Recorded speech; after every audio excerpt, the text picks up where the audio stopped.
Are you the moderator or am I? No, I guess we'll find out. Someone said to me, they didn't know Julianne had a talk show.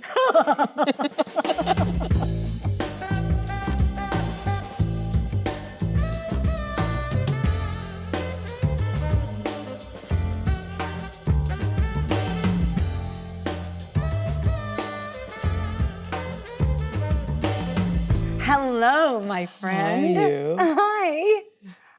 I'm so excited that we're doing this together. I really am. Me too. I couldn't be more pleased.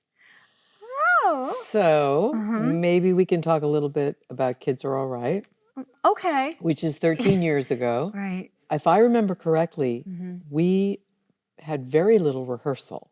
Like we kind of none. met one day. Yeah. We rehearsed, I think, for an afternoon. Right. And then we were literally shooting, And we took all those family pictures. I remember that because Lisa was insistent that we have actual family photos in the house. Do you remember we went out and played basketball with the kids and stuff? Okay, right. And did kind of, goofy family shots. And that was sort of our rehearsal, right? So yeah, we just dove right in. Yeah. With Josh and Mia. With Josh and Mia. Both who became like major Amazing. actors, like Amazing. really, who were just, teenagers at the time, which is incredible, right? Right. Yeah. And Mia, I remember in a scene where she really had to go for it. And she had a big emotional scene. Yeah. I remember how she just would not overdo it. She had such a sense of truth, as she still does. I mean, She's as an actress. Yeah, brilliant actress. Yeah. Really. And so are you. Well, I know that the world wants me to shut my mouth and sit down and wait to die, but I didn't think you did. Stop. I can't. I texted you right after I saw Nyad, and your work is just spectacular in it. Just really, really Thank you, beautiful. Julie. I was thrilled by it. You inhabit everything that you do, I think, so beautifully. You bring so much truth and so much groundedness and so much humanity, I think. You brought her so much humanity. First of all, what made you decide to take it on? Because it's really, really hard. it was just an incredible read. Yeah. Right from the beginning. Just immediately. I knew that Jimmy and Chai were going to direct it. They had never done a narrative film, but they'd made some great documentaries, Yes. Yeah, they including have. Free Solo. So I knew that. I didn't know them, but I knew it was them. Then when I read it, it was just one of those, I'm sure you've had this experience where you just say, that's it, I'm doing this. I have to do this. I loved it, and I loved how complicated she was and how interesting she was as a human being, as well as being this person who was this phenomenal athlete. And it wasn't until then that after I said yes, and then I really thought about it.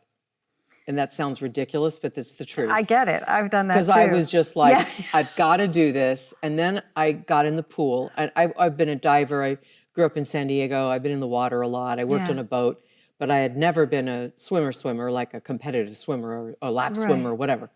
So I got in and started swimming, and I thought, oh my God, can I pull this off? Oh my God, And I have to be in a bathing suit, which for some reason I hadn't even thought about enough. It's like, shit.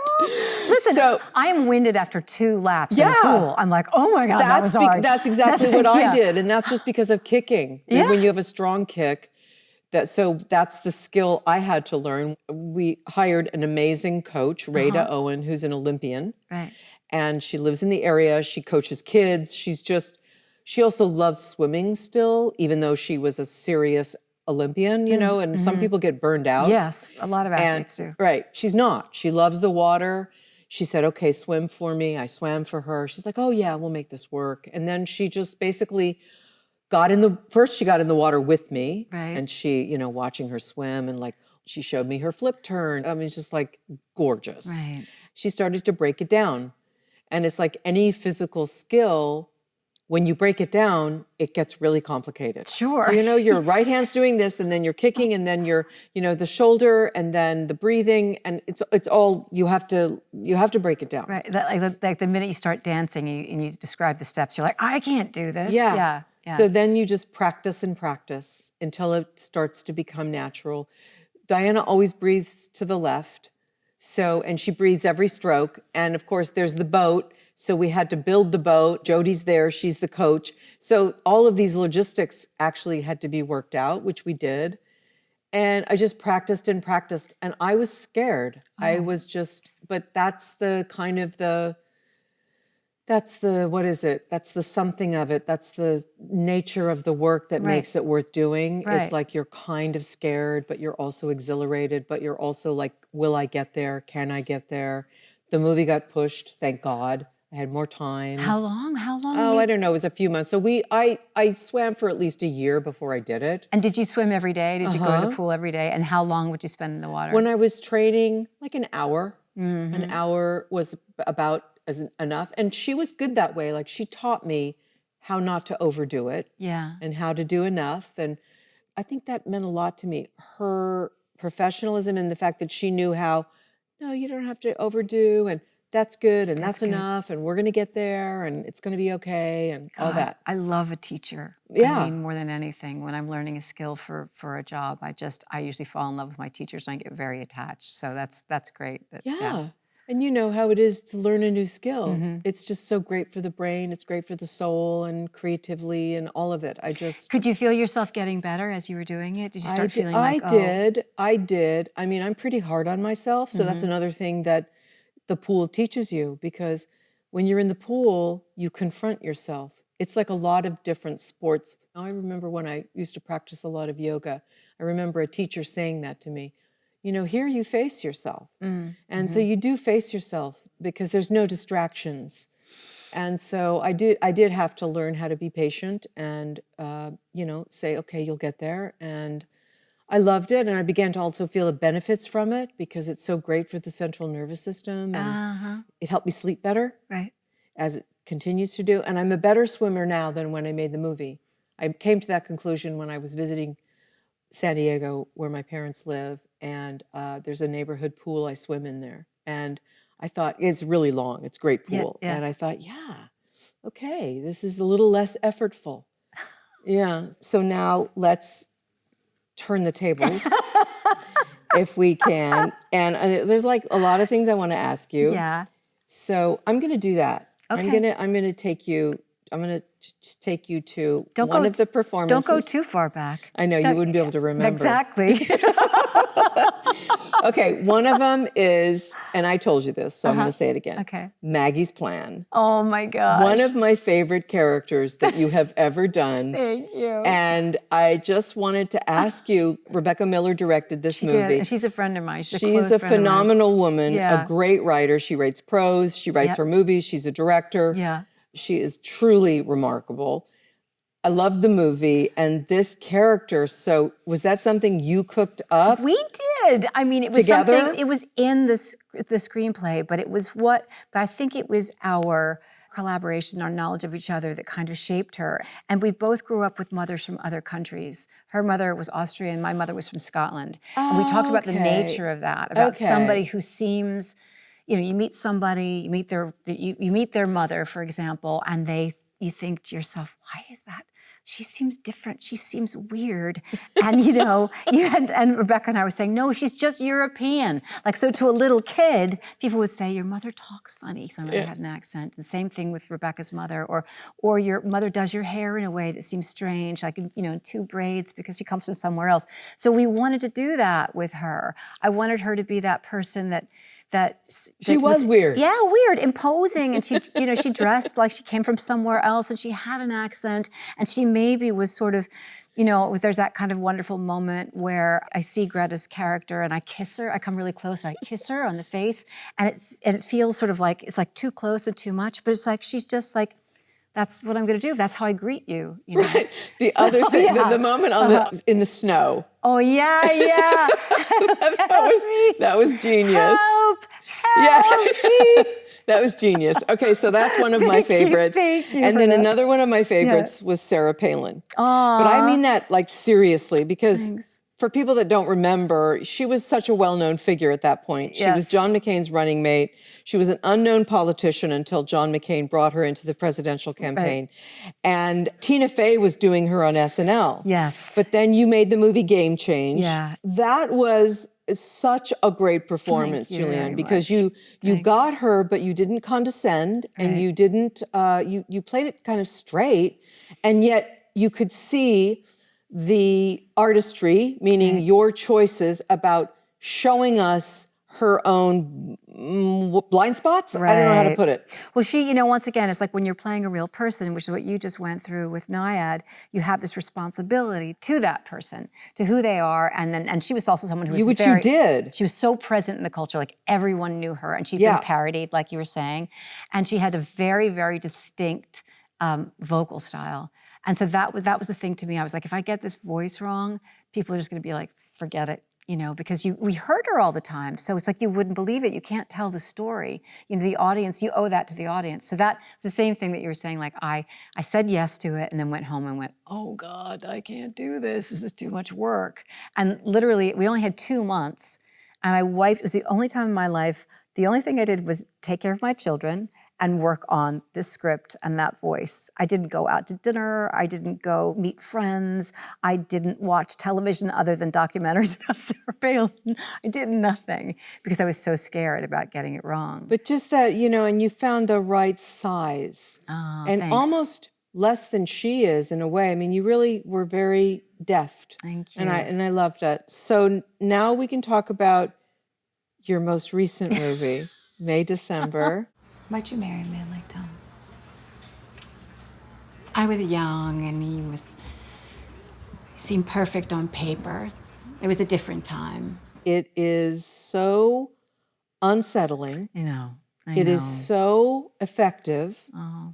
And once again, you found a way where you're very compelling as her. And I don't know enough about her to know. In fact, when I watched the movie, I really didn't know anything. I purposefully just went in, I was Right, going to right. watch it, blank slate. Yeah. So, Well, she's not a real person.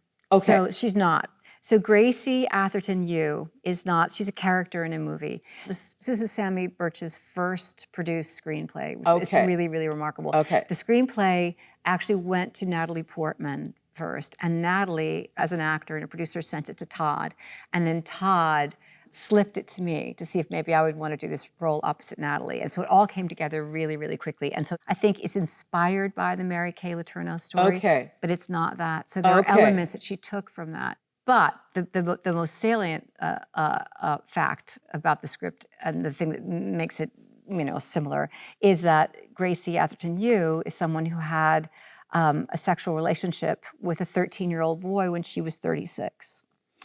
And this is 20 years hence, and she went to jail, but when she got out of jail, they got married and they had these 3 children together. And Natalie Portman plays an actress who comes to observe her because she's going to make a movie about her. The hardest part really is it's about somebody giving a performance in a sense, because she's got to send her narrative out into the world, and she's giving it to Natalie to observe. She's saying, you're going to play me in a movie. This is who I am. This is my story. And for her, it's a great love story. Yes. That's how she survives, right? It's Yes. like she met her prince. She was the princess. They fell in love and lived happily ever after. And for that to happen, she needed to elevate this boy to a man, which makes her, she's the child and he's the man. So that's the narrative that she's pushing forward into the world. Her childlike quality, her hyper femininity, somebody who feels very genderized is, allows herself to be like, I'm the child, I'm the girl, he's the man. But there's a big difference between the story that she's telling and the reality, and in between, there's this incredible tension and volatility. And she's someone who's transgressed. So it's like, how do you justify your transgression? She justifies it by saying that they were in love. Yeah, and I got the feeling from the way you played it that I never doubted that's what you thought. Yeah. I never doubted that for you, for the character, Yeah. that it wasn't genuine. Right. And that it wasn't real. But I also felt you, Julianne, were able to, there's that moment about the cake. I hate things like that. And now I have this cake that's gonna go right in the garbage. That's such a great thing what you did there. Thank you. Because it's so incongruous. Right. And yet you got it. Like Yeah. I got it. It's Good, like I good. understood her. Right, In right. that kind of, because I didn't know what you were going to say. What's she upset about? yeah. Why is she crying? Yeah. What's going on? And it's Yeah, like, yeah, it's that like was great. as Natalie's like kind of knocking on the door of her life and pushing on her story, you know, Gracie's holding on to the story so hard to her own performance, right? It's like you start to feel the You fissures. didn't seem like you were performing. I think it's like her identity, you know, it's about identity. How do we create identity? You know, it's like, what are we saying about ourselves? What does she say about herself all the time? So it's like, you know, is there identity or is it just culture? Is she just cultured this way and has told this story? You know, and as an actor too, you realize you're always looking for signifiers for the character, right? Like yeah, this person well, is it's like also this, interesting like when you talk about it that way, because how do we identify ourselves? that, right? How do we establish our own identity within our own, and it's in relation to other Other things. people, or, yeah, other things, other people, other places. You know, I think that from moving around a lot when I was a kid, one of the things that I noticed was that every time I went somewhere, the culture was different. So I was like, I needed to adapt to that culture. So my behavior had to change. If people spoke, you know, with a different accent, you sort of tried to adopt that. If people dressed differently, if they danced differently as a kid, you did that. So you start realizing that behavior is mutable, right? Behavior is not identity. So if your behavior can change like that according to where or who you're with, then who are you? So yeah, I think that's fascinating as an actor because you're always trying to figure out who that person is, you know, in relation to everything else into the story. Yeah, and I appreciated what you did, and there's something just kind of fascinating about it. It's not gonna be another night.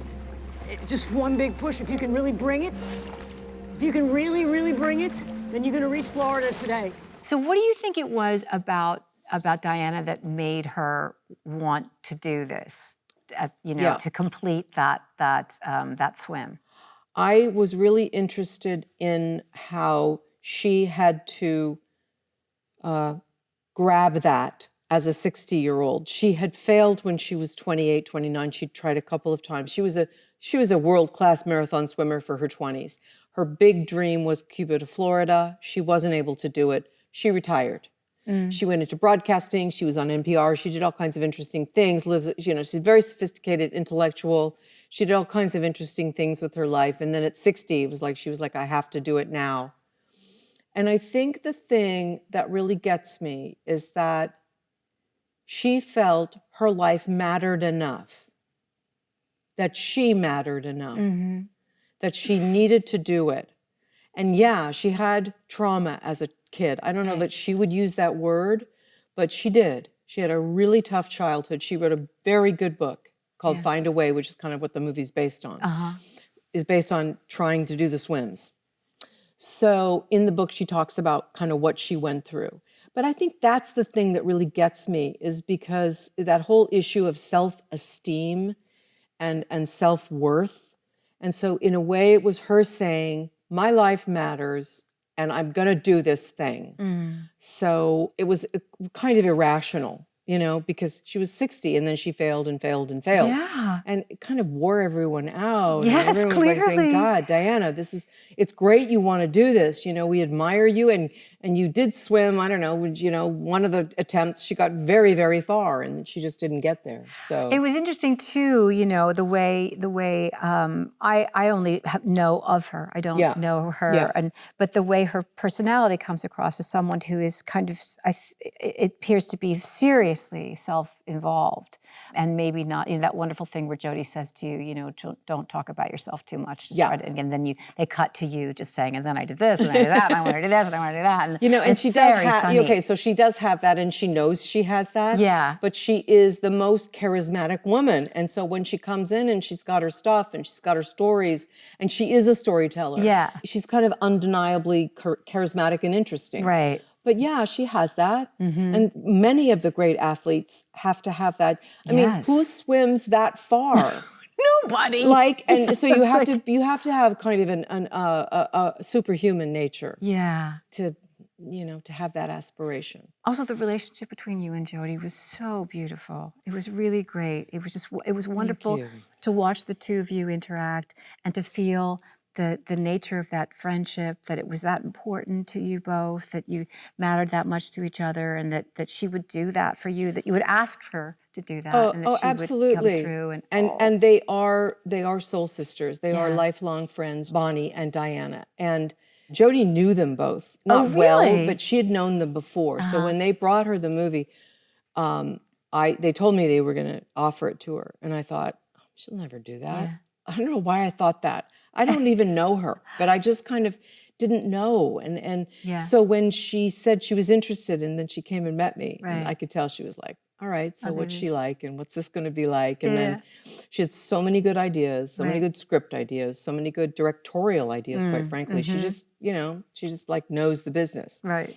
She's been in it 57 years. Well, also the screening where I saw your movie at the Hamptons Film Festival, right. and Bonnie was there, and she walked out at the end, and I was like, oh my God, Jodie like totally captured that person, everything with glasses, Right? and it was really, and it was really kind fun of to see. cool. I mean, it was the irony of the strike was that Bonnie, because she's not a member of SAG, Diana is, she Right. couldn't go out, we couldn't go out. But So- Bonnie did. So Bonnie kind of got to be in the spotlight, which is very unusual because Right. it's usually Diana who's in the spotlight. Yeah. So it was quite cool. Well, I remember knowing of his family. I mean, they were the only Korean family in the neighborhood at the time. Yes. The young guy is great. Oh, Charles Melton, he's wonderful. Charles Melton. Yeah, Wow. I was really taken with him. Yeah. And I felt very sympathetic towards Of him. course, yeah. The kids were great. The kids are great, Yeah, right? yeah. Everybody in the movie was so spectacular. D.W. Moffat, who plays my ex-husband, do you know D.W.? Yeah, I 'Cause don't he's know from him personally, but I know from the New York theater Yes, scene, right? Yes. So I know him from New York, and he's actually head of the acting department at SCAD. Oh, And, okay. Yeah, he'd actually done a role in a Julie Taymor movie, The Glorias, that I did down there. So we'd kind of been in touch, and then he was going to play this. I was so happy that Todd cast him because he's so good. He's just phenomenal. He's just like completely real. Yeah, absolutely You phenomenal. don't feel like in he's an this. actor at Yeah, all. so all of those people, I think we were really, really lucky with our cast, and it was just absolutely And it's top-notch. brave Yeah. and it's strange. Right. It really is. I mean, Yeah. and Natalie is incredible. Oh, she and just love her. how did you work out the relationship between you and Natalie? And did Todd help you with that? And how did you guys figure that out? Well, very much like The Kids Are All Right, which we shot in 23 days. We also shot May, December in 23 days and had no rehearsal. Did we shoot Kids Are All Right in 23 days? Yeah, it was God. 23 days. I remember it's like, it was like poof, and it was over. But yeah, so the same kind of thing. So we didn't have any rehearsal either. And I think that the really challenging thing about this too is that Natalie needs to be able to imitate me, right? So at one point they were nervous they'd have to shoot Natalie before I got there, and she wouldn't be able to see me, and could I talk to her like on a Zoom? And I'm like, this is gonna be impossible. And then it turned out we could all start at the same time, and we could shoot fairly chronologically, which was lucky. But I needed to figure out who Gracie was, and kind of once again, what my signifiers were going to be. What are the things that Natalie's going to be able to kind of latch onto, and in kind of doing some research and reading about the case that it was inspired by. That's sort of where I discovered this narrative of her feeling very, very childlike and very feminine. And I was sort of messing around with vocal things and vocal indicators of that kind of youthfulness. And I started thinking about like a speech thing, like a lisp, because it's like we associate that with children. I made a joke today to somebody about, you remember your kids are so little, when they're really little, they sound like they have accents all the time because they just have these baby voices. So I thought it'd be interesting if somebody had that. And it also gave Natalie something really concrete to do. And the sort of the feminine gestures that, sort of a very, Gracie's just very lovely, so all of that. So that I talked about with Todd and kind of brought it to our first scenes together. And then Natalie started, working on that in real time. So we'd be doing a scene and I could see, I'd do a gesture, and then I'd see Natalie out of the corner of my eye, do that gesture. And she did a wonderful thing too, and you'll appreciate this. She managed to kind of complete these actions in such a flattering way from like to my character. It was like Elizabeth was admiring Gracie as she imitated her, right? So it allowed me to feel good as a character at the same time that she was doing it. Except for times when the scenes got maybe more antagonistic. There were times where it felt like there was some friction and stuff. But and then I also saw stuff in the film that she was doing, imitating me, that I didn't see, of course, in the set because she was doing it when I wasn't watching. It was wonderful. But much like working with you, it was so phenomenal to have a female partner and to have a real teammate and to build something together and to tell a story about these two women. And they're obviously, ours was about a marriage, but this is about people who are challenged by each other and intrigued by one another. And you were kind of dangerous. I didn't really know. Gracie? Yeah. I didn't know what you were going to do. So here's the thing too, I was saying this is like, when someone has crossed a boundary, and that's a huge one, to be with a child, right? It's really huge. Ugh. Like, you're going to forever feel unsafe. And you're not going to know why you feel uncomfortable, right? You're like, why do I feel like it's dangerous? Why do I feel uncomfortable in this room? Something's wrong. Like, we kind of pick up on that as human beings. You're like, this is unsafe. And so I think that sensation kind of runs through all of it, Yeah, it really does. I mean, when she's on the computer, looking at kids right. who could play the boy, yeah, know. it's chilling. Yeah.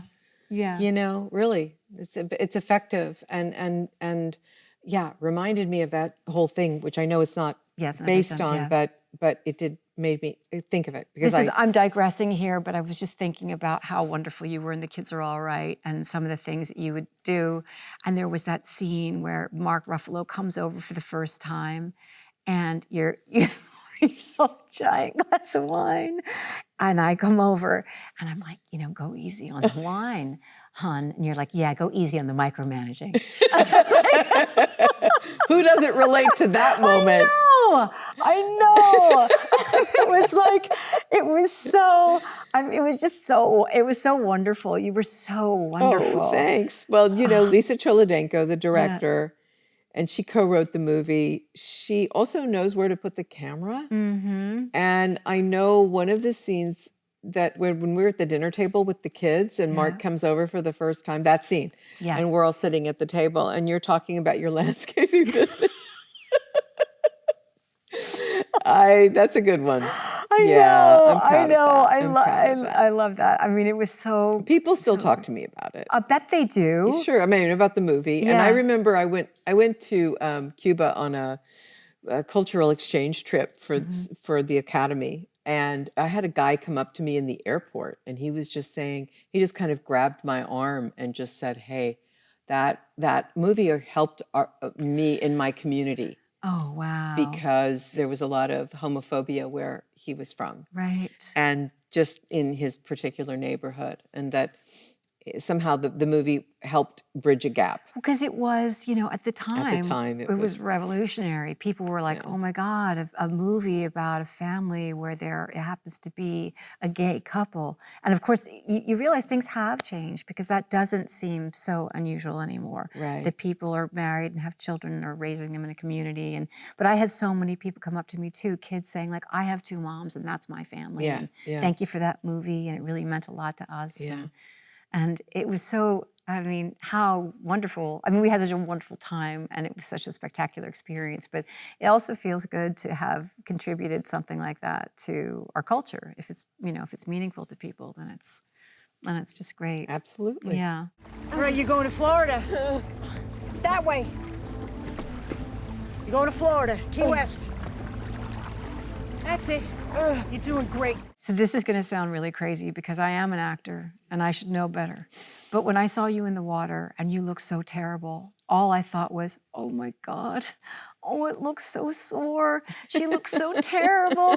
And look what, oh my God. And of course it's makeup, right? But I bought it entirely. It's so gruesome. You're so swollen. It looks so painful. And I had a lot to do with you too, like, what you're performing at that moment is just you know, someone, I thought like the water looked thicker, like everything slapping you in the face, and it looked so arduous. But so what was that all about? Like Well, how, we had great prosthetic artists who helped us. We had stages of kind of the level of distress that she had. And we had a lot of documentary footage, of course, of the real Diana. When she finished the swim, one of the things I've always found very illustrative was that she almost couldn't eat for almost a week because of the inside of her mouth was so raw from the salt water.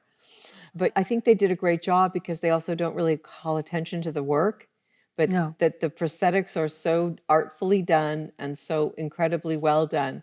But yeah, the swelling and the distortion of the face is what happens to any marathon swimmer and certainly happens to somebody in salt water. So I'm so grateful to the makeup artists Yeah. that worked on the movie because they made it gradual and we had, you know, definite delineations. I got in the water with all the prosthetics as well, which they figured out how to make that work, which was kind of amazing.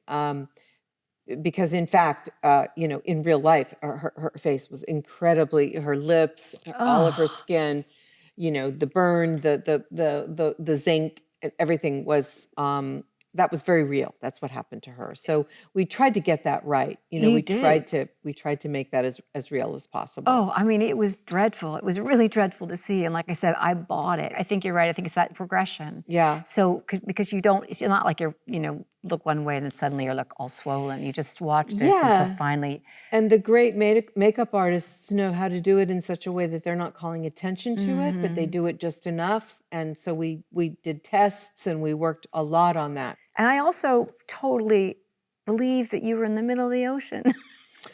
Yeah, And you then when you know, told me, when you were sitting in my apartment Mm-hmm. and said you were in a tank, I was like, of course you were in a tank. But I didn't feel that way, you know, watching it's it. a 70 meter by 70 meter tank in the Dominican Republic. It's adjacent to the ocean, so it sits next to the ocean. There's a big platform. Just to completely destroy everybody's illusion. Right. There's a big platform that all the equipment and all the cameras and all the crew is on, and then the tank is out there, and then the ocean is out there. So when they're shooting in that direction with the cameras, you know, it just looks like the ocean. And then they've also have blue screens on the side. Yeah. I've got my fringe going. I see that. Okay, yeah. That's very so nice. It's on the side that they can project stuff onto that. Uh-huh. So that's how we did it. And, you know, there's a group of people that are moving the boat. So there was a bunch of us in the water. It wasn't just me, although it looked like it was just me. What did you feel like at the end of the day? Were you absolutely exhausted every day? You know, I was, and I remember on Saturdays. It's funny because I remember the Saturdays because we would shoot Monday through Friday. I remember, you know, being tired and everything. But, you know, it was also great. I loved being in the water. It was kind of a relief. To be in the water, I guess because it does kind of so calm me down in a way. So it's a great element into which to work, you know, actually, and to do all the different stuff. Did it feel private to you in the water? Yeah, I guess that is true to a degree, that you do always enter into that. There is a kind of solitude to it. And I mean, Diana's regime for how she handled the solitude in the water and all. Oh my God, the training, even just not even the swim, like at the back of her book, she you know, she made a list of all her swims and every day. And oh, today was 6, today was only 5. Oh, then 8, then 10, then 12. And that's how she slowly built herself up. So yeah, she would do songs in her head. And she knew that if she sang a certain song 241 times, Oh my God. that was like a certain number of hours. And she said, I never lose count. She would count in different languages. She would count in English, and then she would count in French, and she would count in German and in Spanish. What about you? Do you have anything that you do? Like when I asked you about the privacy Yeah. thing, like I'm always thrilled when I'm able to, you know, I feel like it's an elaborate game of pretend. Like I love car acting because I can never get the camera in there with you. It's kind of on the outside or behind you. And so it makes me feel like it's private. Yeah, yeah. So And I just thrilled to it. So is there anything that you do that you really, really love about film acting, or do you have any kind of rituals around it, or things that you need to do, or? I remember many years ago when I was just starting and I didn't really think about film acting that much. I was in the theater and I had a lot of misconceptions about what it was about, and I felt intimidated by it. I didn't know what a set was like. I didn't know what marks were. I didn't know about close-ups. But I remember reading a book that Liv Ullmann, I guess it was kind of an interview book. I think it's called Yeah. Without Makeup. Oh. And she talks about loving the close-up Mm. because it gave her a chance to reveal something, and that the camera does so much for you. And I think that having done so much in the theater, I do feel the relief of the camera, Yeah. and that you do have to like it. You do Right. have to want to invite it in. Yeah. And sometimes there'll be a scene which will be a memorable scene, whether it's you, anybody in a movie. And part of the reason it's so memorable is actually because of the way the camera moves and the way that the director understood the moment and went in or pushed in a certain way. So to me, it's like a great gift. Right. And so I welcome it now. I like it, even though I'm also scared Right. sometimes. Are you scared? Well, I find that the thing that I love most about film acting is that we're all on the same team. You know, it's like, I feel like the camera is my friend because the camera has an operator behind it and has a dolly grip and has a focus puller, and there are all those people that are operating that camera, And we're all doing it together. and we're all doing it together, and everybody on the set, we're all doing the same thing. And so when I start my work, I feel like it doesn't feel like there's no performative element to it because there's nobody to perform for. It's like we're making something.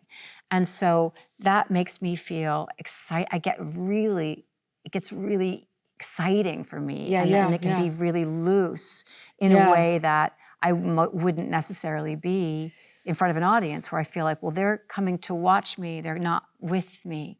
We're not making it together. Yeah. So I find a lot of relief, actually, in film work that way. It feels safe. It feels safe. It feels intimate. Right. And you become so attached to everyone around you. And I know a lot on something I've just been working on. We were working with a Steadicam operator named Simon. Yeah. And he's just such a talented person. And he became like it felt like he was a character. Yeah.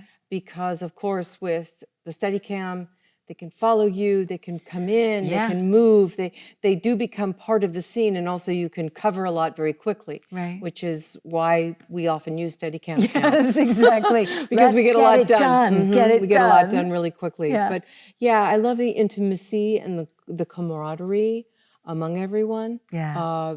As you said, the entire crew, the actors, that in many circumstances, that is the joyous feeling of just that common goal. Right. Yeah, it is. It's intoxicating. Well, Thank you, Julie. thank you. It's been great talking to you, Annette. So great. Thank you. It was a pleasure. My pleasure was all mine.